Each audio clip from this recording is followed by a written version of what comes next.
a DM too. Story of a red flag on two legs. I DM a D&D 5e game for a couple of friends I know from quite a while. Recently, since someone moved out, we lost some players, and only 3 of us remain. So naturally, I posted online searching for new players to join. We like to run a game in accordance to Raw, using all of the official sources. Most of them are not translated in our country, and since illiteracy is rampant here, I'm not so good myself to speak or write in English, but at least I can read it. Most people just don't acknowledge them. We also have a specific and strict schedule and like to have an optimized gameplay as opposed to casual. So as I expected, few people applied. Not really relevant, but the first to apply was someone with a fake account without photos. We play in person, so I really don't know how could he expect me to meet with him without knowing him first. Whatever. Then comes the problem player, which we will call Lux. He presents himself as a veteran who knows the source books and has many player characters ready to use. He also wanted me to know that he's a DM too, which usually means someone is a dependable player. Unfortunately, this is not the case. Once he gets my phone number, the red flags start to rise rapidly. He points up, we have 2 friends in common on Facebook, one of which is a girl I don't actually know, the other a classmate from high school that I haven't seen in years. This friend, however, was serious enough that I thought he can't have asshole friends. Big mistake. Lux then starts to overshare to me via text, telling me her girlfriend dumped him and his friends betrayed him, both very recently. He then says he wants to find new people to play with in order to make new friends, to go out and drink, and so on. He repeats this 2 or 3 times throughout the brief conversation we had. This is actually perfectly understandable, since I too made friends through D&D. I was even at the wedding of one of those a couple of months ago. But to say this so plainly, when we haven't even met in person before, it seemed a little off and even creepy. Even then, I understand that in this hobby, sometimes you meet someone who is socially inept. I give him the benefit of the doubt and think that he is well-intentioned. So I tell him that I have a very tight schedule with a few nights free, but I run a league of Magic the Gathering Thursdays, in the same place where we will play, with a bar and a lot of good people around.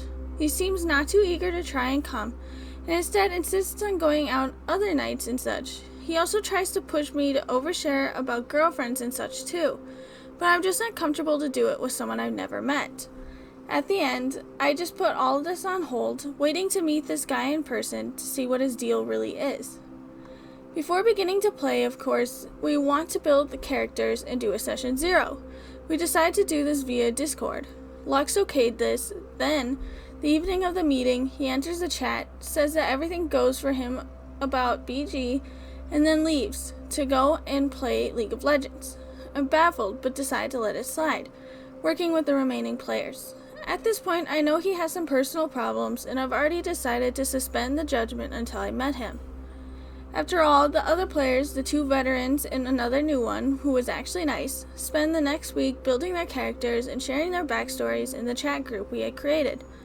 I pushed Lux to do the same ASAP, so I can start to build a plot hook and a story, which is ideal for all the PCs involved.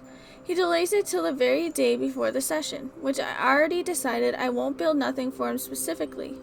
His backstory is shallow and shows he didn't read neither the material for my homebrew world I gave to the players weeks before, nor the backstories of the other players. As someone who presented himself as a DM, I'm disappointed by this outcome. Here comes the day of the game. Lux seems really nice in person, and the game is okay. Doesn't stand up, but neither there is anything game-related that's bad about him. Overall, everything goes smooth. After the game, Lux asks I write a summary of the session. I decline, saying he can do it if he wants. He does, but asks me to review it, and I'm uncertain to do it. I think it is wrong for the DM to put a word in the player's notes, because he can highlight something they didn't notice, giving them an unfair advantage. I ended up doing it anyways, and of course, it's full of mistakes. This is just another small detail, but it really bugs me. In the small time window he actually played with us, Lux will continue to ask about these end session summaries, ask other players to do them, ask me to write or review them. The next week, Lux can't come because he has to do the job. Okay, we play anyways. The week after that, a couple of days before the game, Lux tells us that public transportation will be on strike the game day. He also says it's okay and he will find a solution to come. Good. The day of the game comes and Lux is not there. He says he is in the station waiting for trains. We start playing anyways, and after an hour or so, he texts again to inform us no trains are gonna come, so he's leaving and going home. So this was his solution to the strike problem. That same week after that, I happened to be with some friends at a fair really near where Lux lives. Remembering his plea about meeting new people, I text him. First, he asks me if the others are D&D players. Indeed, some happen to be players from an old group of mine. Seems a strange question to me, but maybe he wants to meet people with the same interests so we have something to talk about, I thought then. He then asks if I can come pick him up.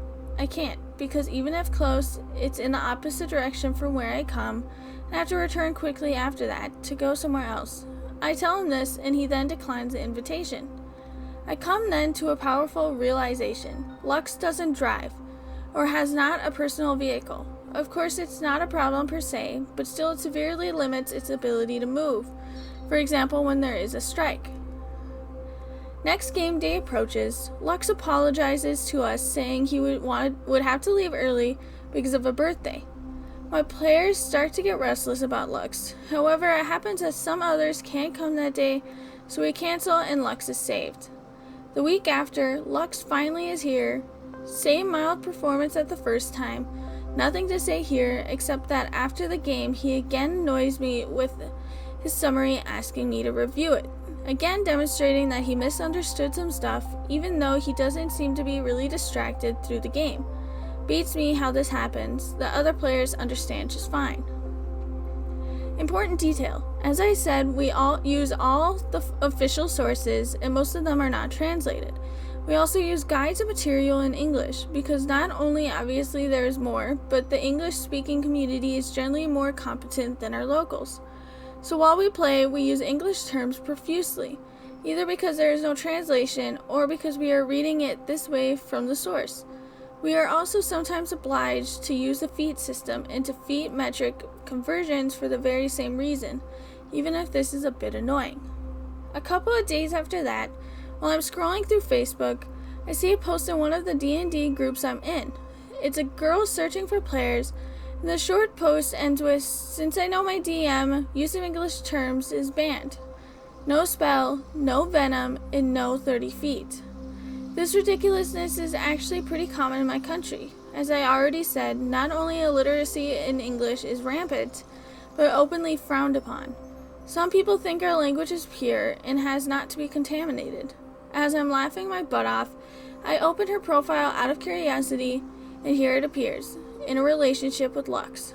So Lux's girlfriend is back again, I guess. Also, Lux never said anything about our language habits, but now I think he must have been really annoyed. In the end, I conclude he must have started another game in a different day of the week. Of course it has to be. I'm happy for him and go on. Another thing happens that week. One player says we can game at his place now, which is closer than the game venue we used. But he also lives in a place more remote with no public transportation. We ask Lux if it's okay. He says it's perfectly fine, and together we plan that he will come to my place by bus, and then we will go together with my car to my friend's place. The morning of the game, Lux asks again about buses, timetables, where to get down, and so on. I respond promptly. Remember, it's a pretty long ride from Lux's place to mine with a bus, so I guess he has to get on the bus at least an hour before the meeting time. The hour of the appointment with Lux approaches. I ask him if he's alright, if he's coming, no response. After half an hour, he reads but doesn't respond. At this point, we are running late and I'm stuck at home, ready to go, waiting for this. He then texts me saying he's still at home, had a fight with his family, and didn't eat, so to go without him. At this point, I'm fed up, and something about all this is not right, so I tell him this can't work anymore. He says I can kick him out if I want. Don't know if he was thinking I wouldn't have, or that it was exactly what he wanted, but yes, of course I was going to do it. But before I ask him to write in our group to explain the situation to the others. In the group, he proceeds to be arrogant and unapologetic, saying unexpected events just occur, and of course, I'm a DM too. Like this automatically qualifies him as a responsible person, while he clearly is not. I kick him out. Now, in retrospective, I realize a lot of things about Lux.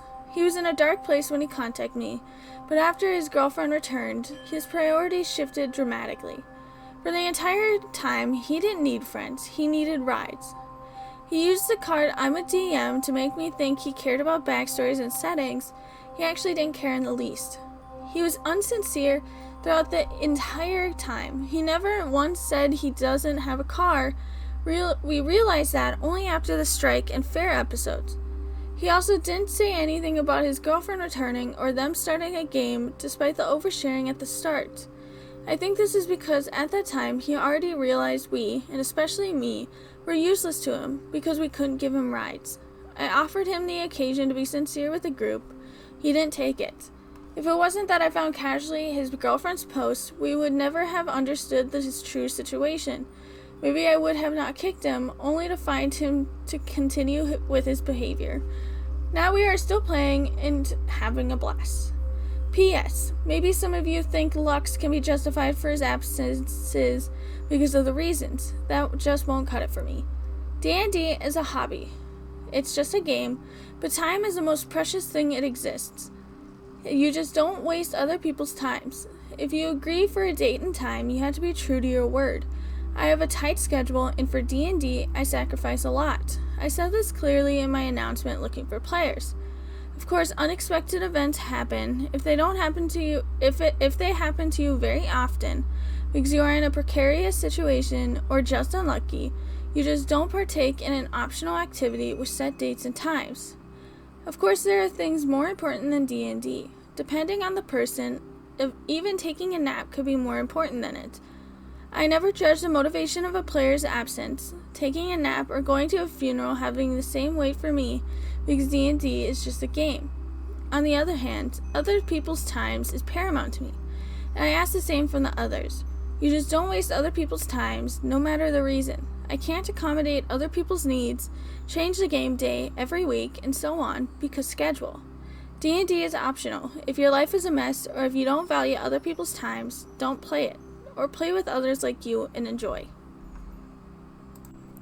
With this one, it could be easily misunderstood. There's things that the OP doesn't really like, and even they talked about how not a lot of people can talk or speak, read, and everything in English, and there could be a great possibility that Lux can't. He's not as well learned in English, and that's understandable. Even me, who's been born in America, I struggle with language and forgetting every word.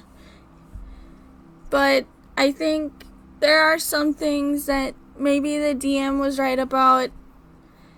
Lux should have came forward and said these things. If he was so open in the beginning, he should have continued to be open and just tell them whether or not he needed rides, or that his girlfriend was back, or that maybe he can't read English very well. But I do think that this could all be a big misunderstanding, and that each time they canceled, that it might have actually been an actual problem. And for all we know, maybe he does drive, but maybe his car was out of commission. Maybe he can't speak English very well, and that's why all of his notes were crazy. There's a lot of things that could have been happening, and we honestly don't know because we don't know what Lux is going through. Lux could be having a lot of problems. And that's all I gotta say about that one. Anyways, I hope you guys have a good day, and I hope to see you next time at Lace's Dungeon. Bye!